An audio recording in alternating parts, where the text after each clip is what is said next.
Welcome to Democratic Television, a program of the Santa Clara County Democratic Party that brings insights, perspectives, and attitudes of our always thoughtful Democratic guests.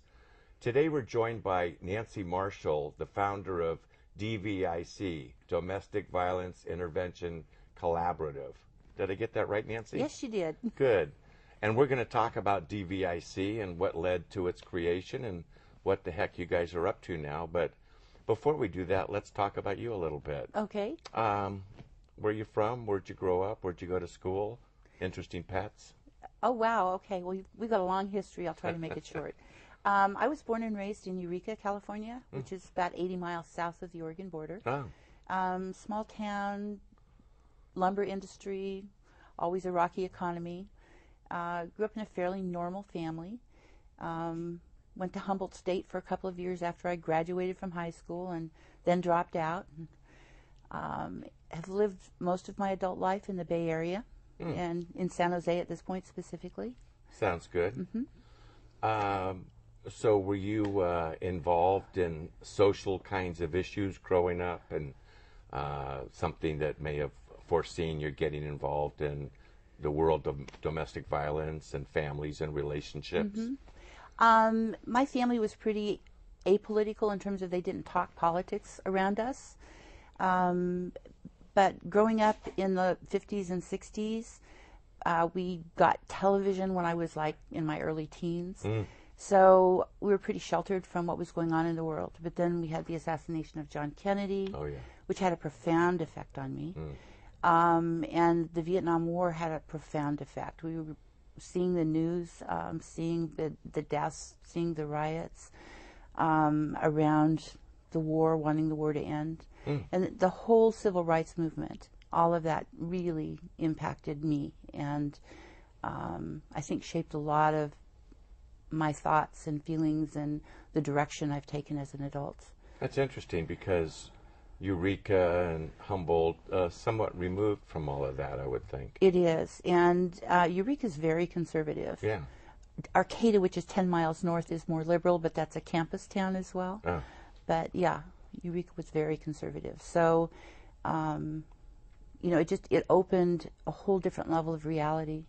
I remember being outraged that people couldn't drink from the same water fountains, or people could not sit in the same restaurants just because of the color of their skin. I was so isolated from all of that growing up that I had no idea of that reality. Yeah, a separate world. Yeah. What did you study in college?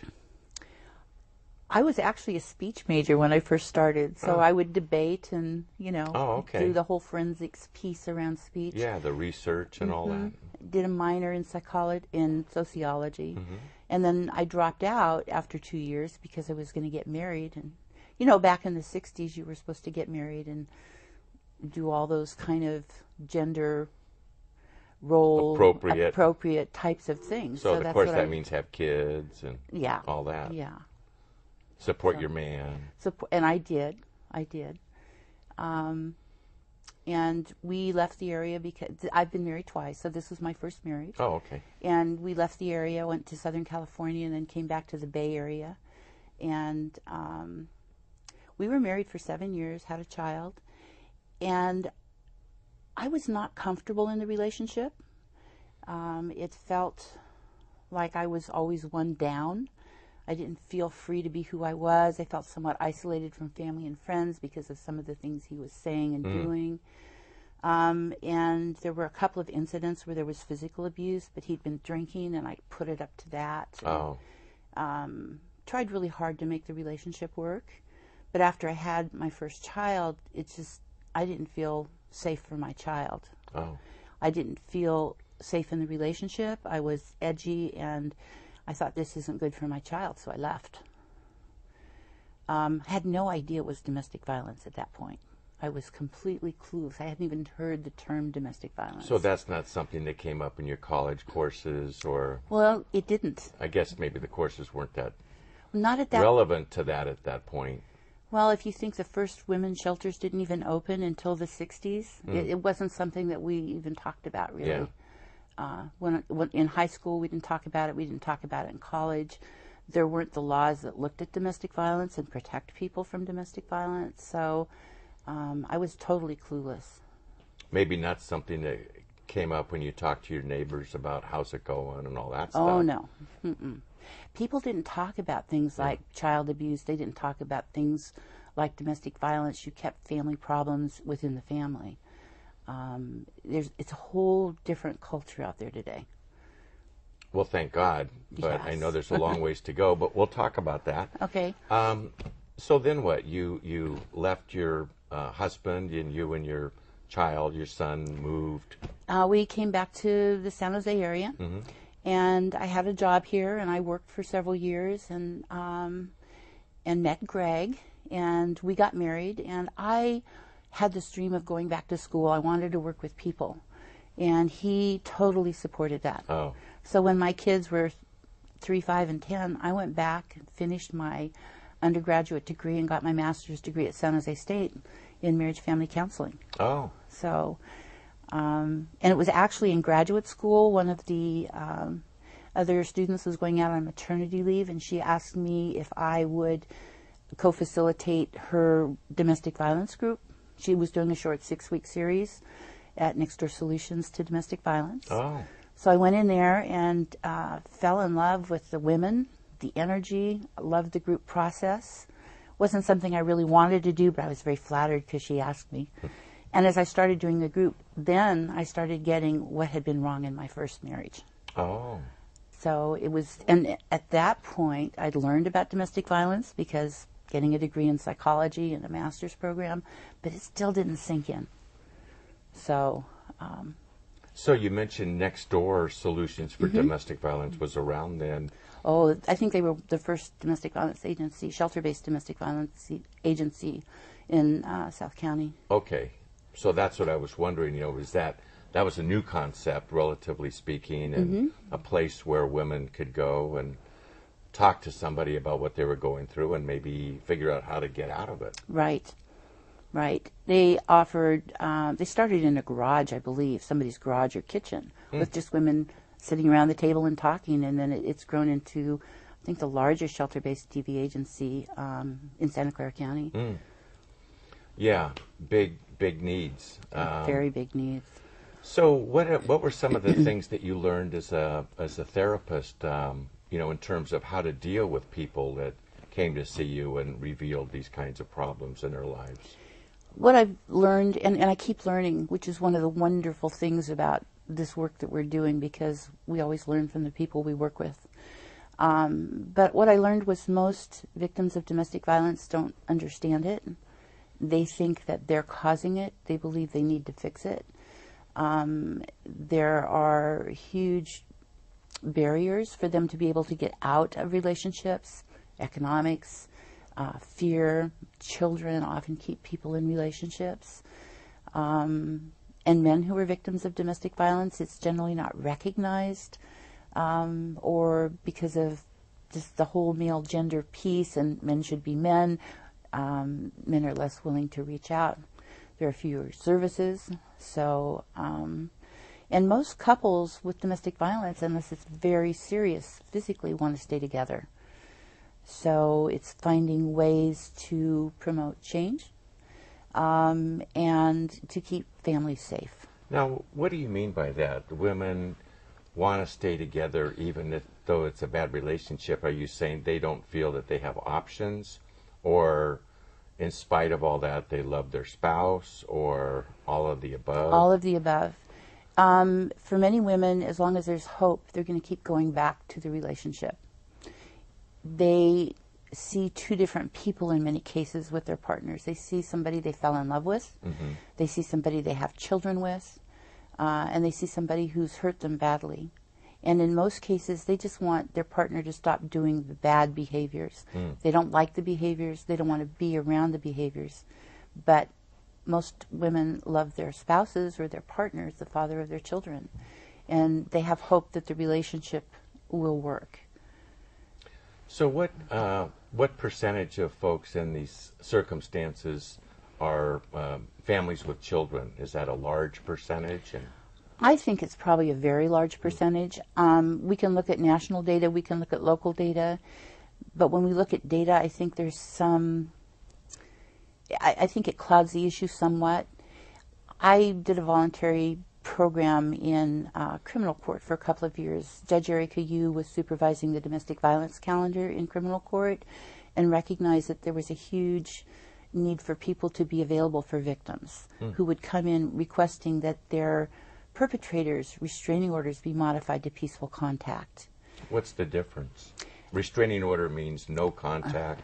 Well, there are different kinds of restraining orders. So in domestic violence cases coming before the dedicated domestic violence courts in San Jose, it's fairly automatic that a no contact criminal protective order is issued initially. If the victim wants it modified, then she has to appear before the bench. And so when Judge Yu was supervising those courts, she could not obviously give information to the victims. That wasn't her role, and judges can only do so much. Right. So we talked, and I volunteered for DVIC to come in and work with victims, and she set up a specific calendar for restraining order modifications. So we would go in and we would spend a few minutes, and it was always voluntary. The victims didn't have to talk to us, but overwhelmingly they wanted to. And I think I talk really fast sometimes, but we would go in with all kinds of different information. We'd ask them some questions. We'd give them information about domestic violence, and then we'd let them know what their options were in terms of the protective order. So they could keep it as no contact. They could request it be peaceful, but request that the judge say he can't come to their home. So there are kind of varying degrees that would allow for contact. Most of the victims we talked to went ahead with the modifications. Some of them wanted, or they went ahead with peaceful. Some went ahead with modifications. So I want to talk to him, but I don't want him to come to my home. Most of them, 90%, had never had contact with a domestic violence agency. 90%? 90%. Wow. So tying it back to the statistics piece, I found working in juvenile dependency court that about the same ratio, about 90% of the victims we work with there have not had contact with a domestic violence shelter-based agency. Wow. And that speaks to how overwhelming that whole process is. Right. And the whole subject matter. We're going to take a little break right now. When we come back, we'll talk more about DVIC and your very important work. Okay. Hello. My name is Clark Williams, and I'm Vice Chair of the Santa Clara County Democratic Party. I'm a lifetime Democratic activist. I wanted to go back to the statistics, but there are not enough of us, and I know you're out there, and we need you to join me. I'm also a father, and I'm teaching my 6-year-old daughter to also become a Democratic activist. She needs some friends to join us, too. So if you're out there and you've got kids and you're looking for something fun to do on a weekend, we really need you to come join us in helping elect Democrats in 2010. To find us or to learn more, contact area code 408-445-9500. Or you can also find us on the web at www.sccdp.org. I hope to see you soon on the campaign trail.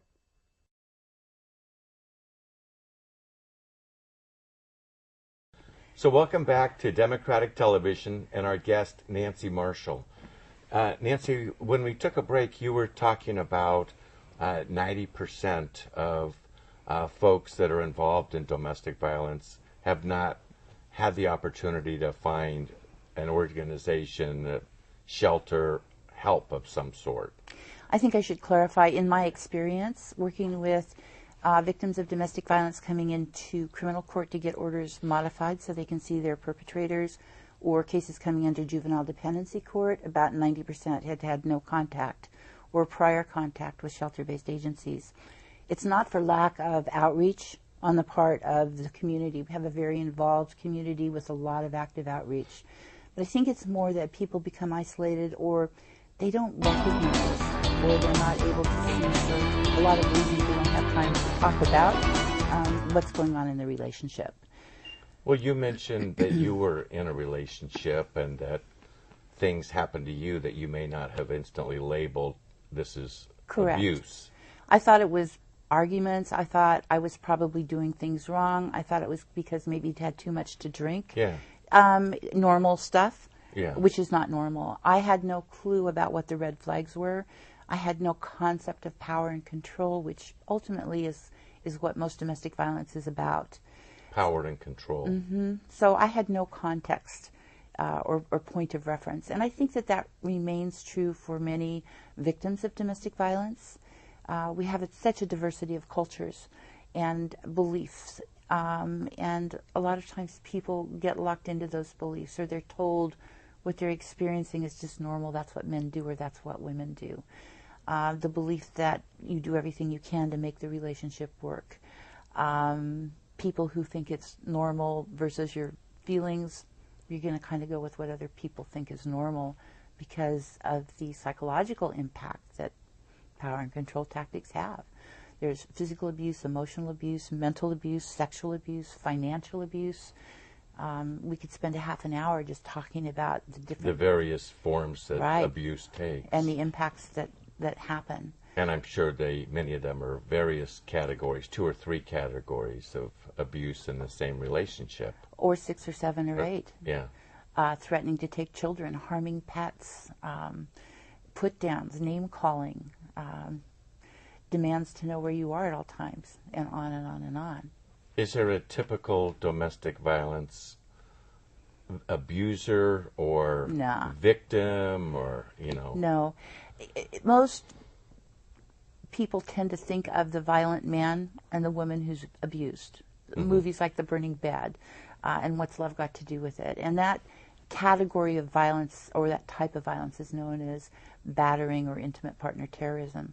The reality is domestic violence crosses all socioeconomic lines. It can happen in gay relationships, it can happen in straight relationships, and it can happen to people who are professionals with PhDs. It can happen to people who are impoverished. It's not determined by ethnic background or, it's out there. It's out there. And one of the things that really compelled me to start Domestic Violence Intervention Collaborative was the recognition of the gaps in services. I'd worked in dependency court for years, and what is dependency court for those that haven't been there? That's a good point. Juvenile dependency court is the court where children who've been abused or neglected are brought under that court's authority. Got it. And the goal always is to reunify families. That's the primary goal and charge of everybody from the court to the social services system that's involved. So services are offered to parents to make sure that there's a change process. And some of those services are domestic violence services. I got involved in the system back in '95 because I volunteered to do a women's domestic violence group at one of the family resource centers. I thought, this is perfect. There are women who need the service, and there's child care available, and they can do it and won't cost them anything.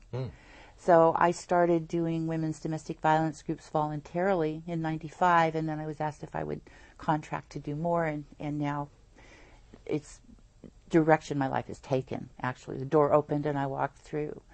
But doing this work with juvenile dependency court and family court, which is where families go if they want to get a divorce or restraining order or child support, those types of issues, I recognized that so many victims of domestic violence were coming in, and there was nobody there to support them.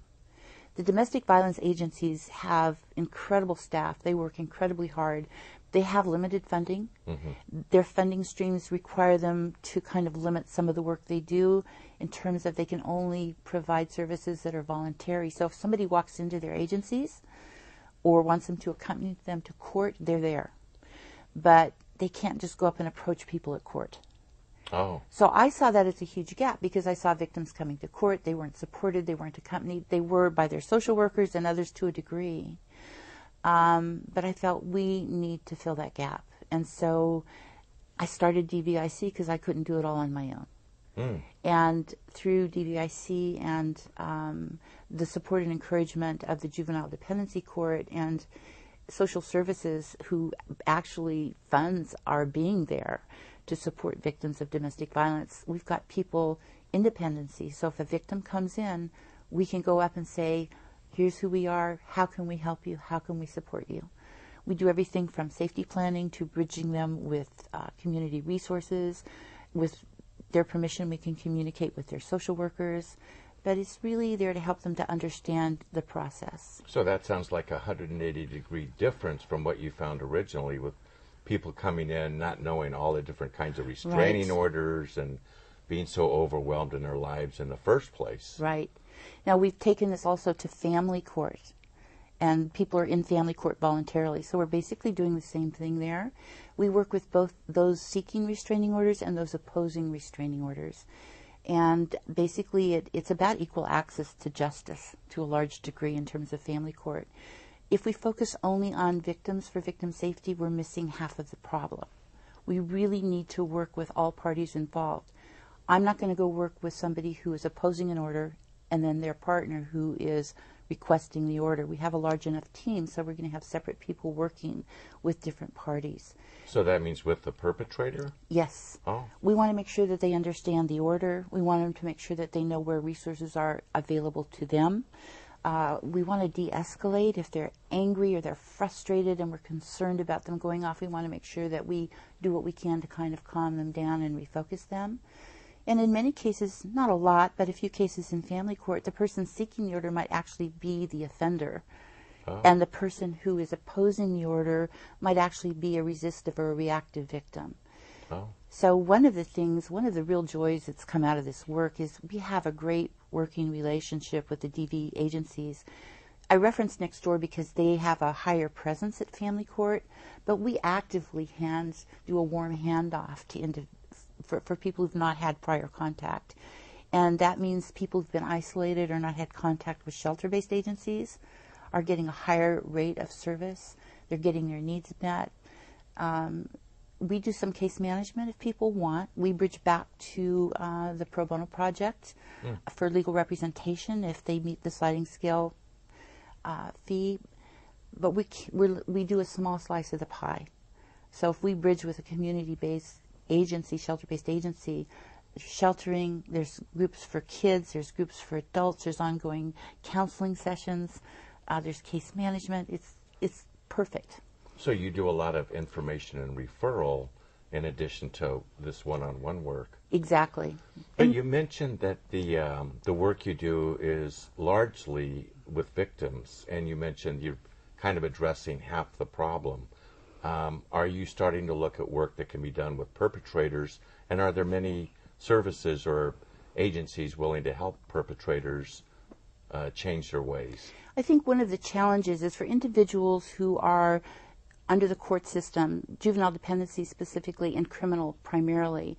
If they're found guilty in criminal of domestic violence charges, they can be court ordered to do a certified 52-week batterers intervention program. For cases that are plea bargained down to disturbing the peace, the criminal court will put them on a non-probation track and refer them to do an accountability program, conflict accountability program. So referrals come from juvenile dependency, criminal, and family courts for the conflict accountability programs. We actually came up with that concept because there were referrals being made to anger management, and I kind of said to the assistant district attorney and the judge at the time that I thought that was stupid, and we really needed to do something that was more focused on the relationship aspect. So we brought up the concept, and we now have 4 agencies that are providing the conflict and accountability programs. So DVIC is definitely working with that population. We're not doing the certified batterers intervention program. We provide individual counseling. We're looking at starting support groups for men, therapeutic support groups for men who are victims, because there's a gap there. And we're hoping to start those within the next 30 to 60 days. We really want to expand our program at family court to cover 5 days a week, to cover the Sunnyvale and the San Martin courts as well, because there are a lot of men who are not getting the services. And bridge them with community resources. We also have a concept for a program that will help with basic communication. We can do parallel programs so we can work with both parents, but separately.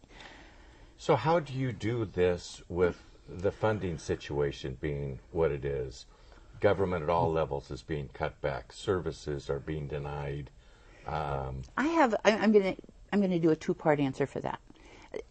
A critical issue for me is equal access to justice. And the self-help centers in Santa Clara County, the self-help center is amazing in terms of what they do. And they really help to promote equal access to justice because most people cannot afford legal counsel. Yeah.